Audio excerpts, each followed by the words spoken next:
நான் சூடான ஹாட் சோர் chicken soup சமைக்கிறேன். இந்த ஆரோக்கியமான மற்றும் சுவையான செய்முறை குளிர்ந்த குளிர்கால நாட்களுக்கு ஏற்றது. இது எளிய 2 படி செயல்முறை. தேவையான பொருட்கள்: ஒரு துண்டு வெங்காயம், ஒரு கேரட், இஞ்சி, 100 கிராம் கோழி, அரை ஸ்பூன் உப்பு, ஒரு ஸ்பூன் மிளகுத்தூள். இந்த பொருட்கள் அனைத்தையும் 2 கிளாஸ் தண்ணீரில் 15 நிமிடங்கள் நடுத்தர வெப்பத்தில் கொதிக்க வைக்கவும். பிறகு இந்த சிக்கன் ஸ்டூவை தனியாக வைக்கவும். கோழியை சிறிய துண்டுகளாக நறுக்கி தனியாக வைக்கவும்.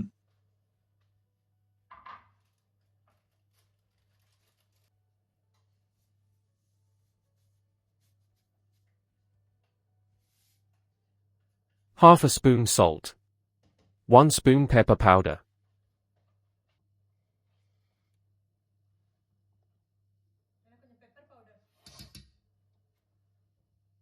அருமை. இப்போது ஸ்டெப் 2. தேவையான பொருட்கள்: கேரட், முட்டைக்கோஸ், கிரீன் பீன்ஸ், ஸ்ப்ரிங் ஓனியன், 2 துண்டு பூண்டு, light soya sauce, 1 spoon vinegar, half a spoon sugar.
சுவையான மற்றும் ஆரோக்கியமான சூடான புளிப்பு சிக்கன் சூப் பரிமாற தயாராக உள்ளது.